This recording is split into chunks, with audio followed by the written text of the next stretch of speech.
Hey guys, what's up? I was going to do something completely different today, but nature has taken its course. If you don't know, I happen to live in the Americana at Brand in Glendale, California, which is a crazy outdoor mall kind of place with all that fountain footage you've seen me shoot. I live pretty much right above an Apple store. It's great, it's fun, but one of the drawbacks is it can be a little bit noisy, which can be a little tricky for filming and stuff. And today happens to be a Chinese New Year festival. I'm gonna clean my glasses. So they've started playing really loud Chinese music intermittently, which sounds really cool, but the drums aren't so good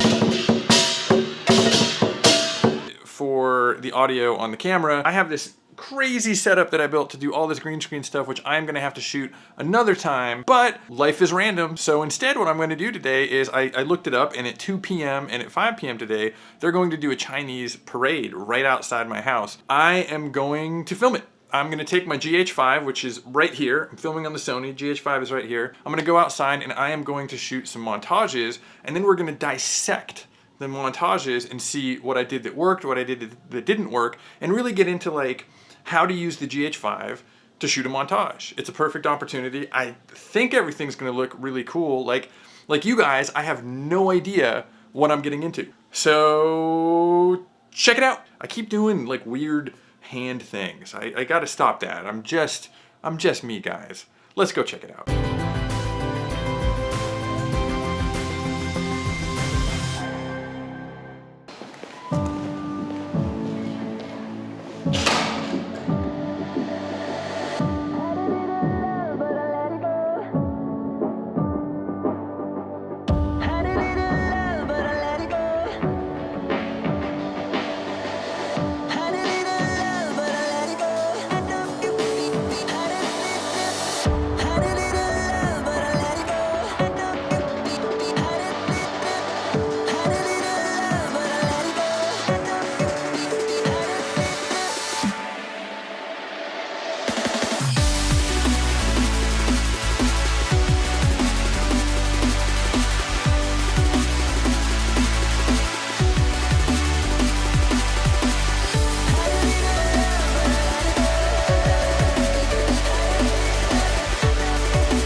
That was really fun to put together. The GH5 worked like a champ, and now what I want to do is I want to go through this montage that I just edited. I want to actually go through and analyze like what I did and kind of my thought process behind the montage and the technical things that I did with the GH5. So all of the footage that I shot in the 2 p.m. parade, I actually shot using the camera's built-in overcranking, its variable frame rate, and I shot at 180 frames per second.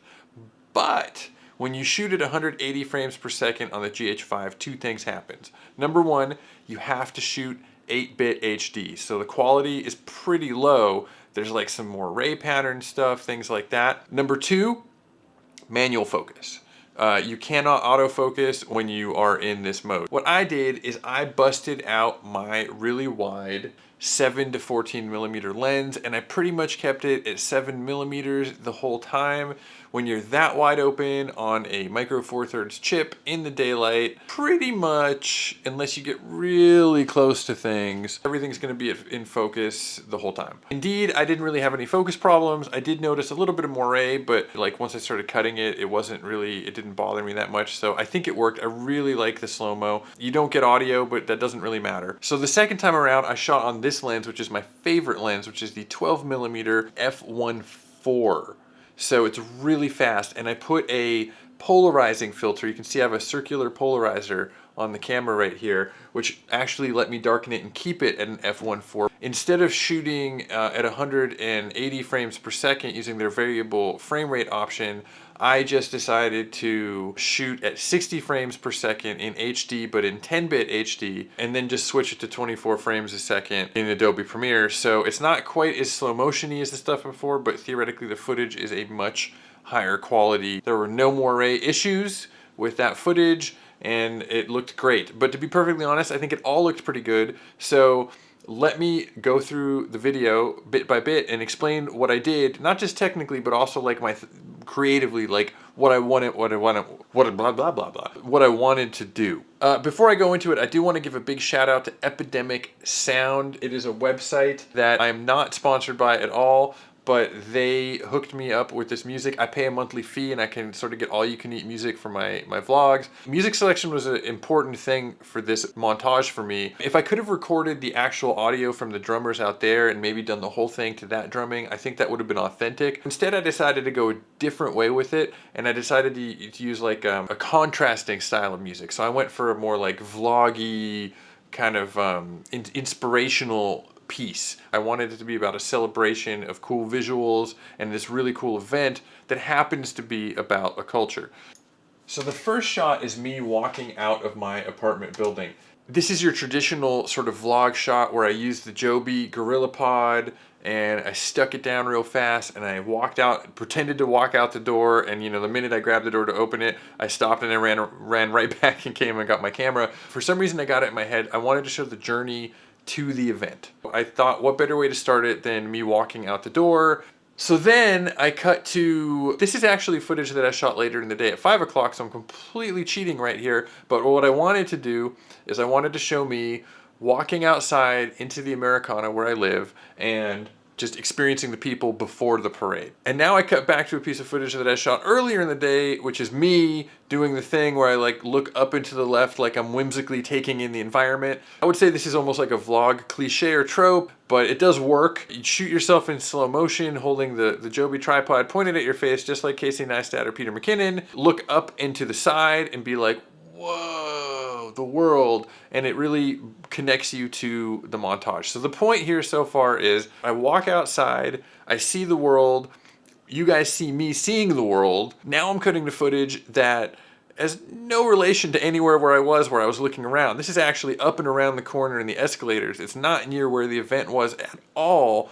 In post, I just kind of decided like, this is what I'm looking at when I'm looking around on my journey to this parade. It kind of makes sense, right? Now I've cut back to just some stock footage of the Americana, no parade. I'm thoroughly establishing that I'm outside. Syncing with the music, I've got a couple of little quick clips in here of the actual event itself. These are like teasers to me because it's fast, your eyes aren't gonna catch it right away.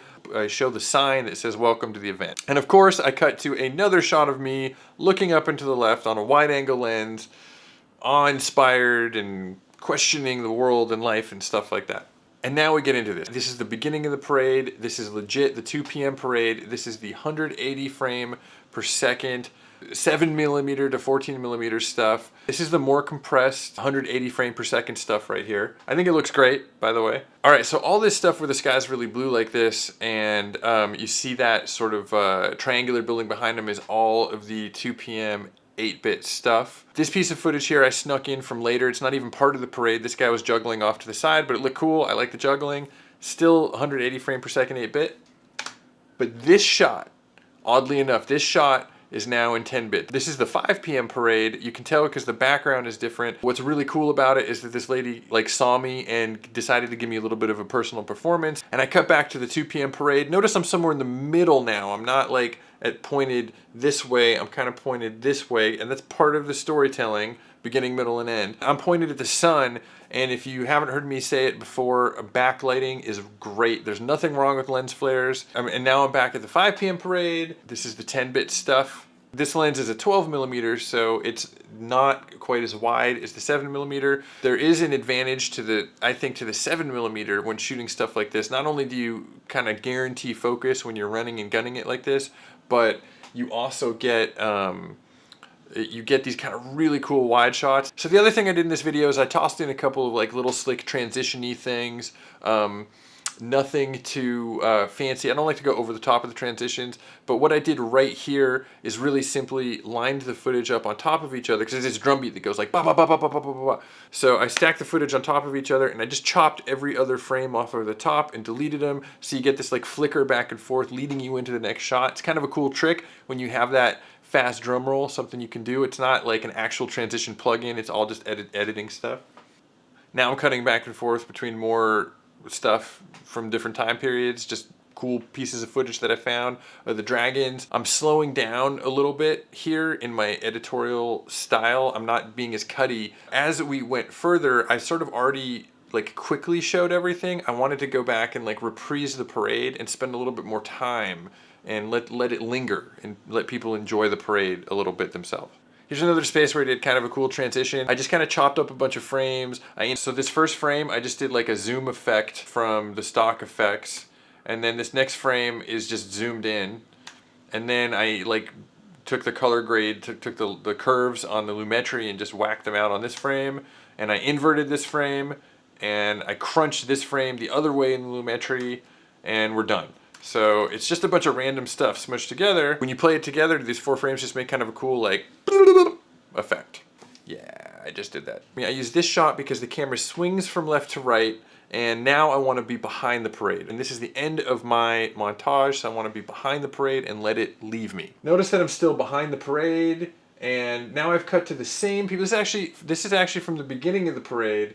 It's the same sign people at the front of the parade. I shot this at the beginning of the parade, but I'm behind them, so it looks like they're leaving. I just kind of wanted it to be like a little bit of a bookend from the beginning of the montage. And then honestly, I just needed one more piece that would fit the music, and there's this cute little moment where this dragon was playing with a kid, and he turned to the camera, and I just thought that was a nice way to take it out. So there you go. I had a blast shooting this. Things that I have learned. Number one, in my opinion, the Panasonic 7 to 14 millimeter lens was the best choice for something like this, because when you're shooting at 7 millimeters, there's just something about that wide angle shooting an event like this that makes it really cool. You do have to get very close though on a wide angle lens like that. So I was getting in dragons' faces. Honestly, I like shooting at 60 frames and using the 10-bit for the quality, but I also liked shooting in the variable frame rate at 180 frames per second. There's just something about shooting like more frames per second that's really great. The most important thing though, beyond any of this technical stuff, even though it was kind of like loose in my head, I cobbled together a story, and I think that's always important.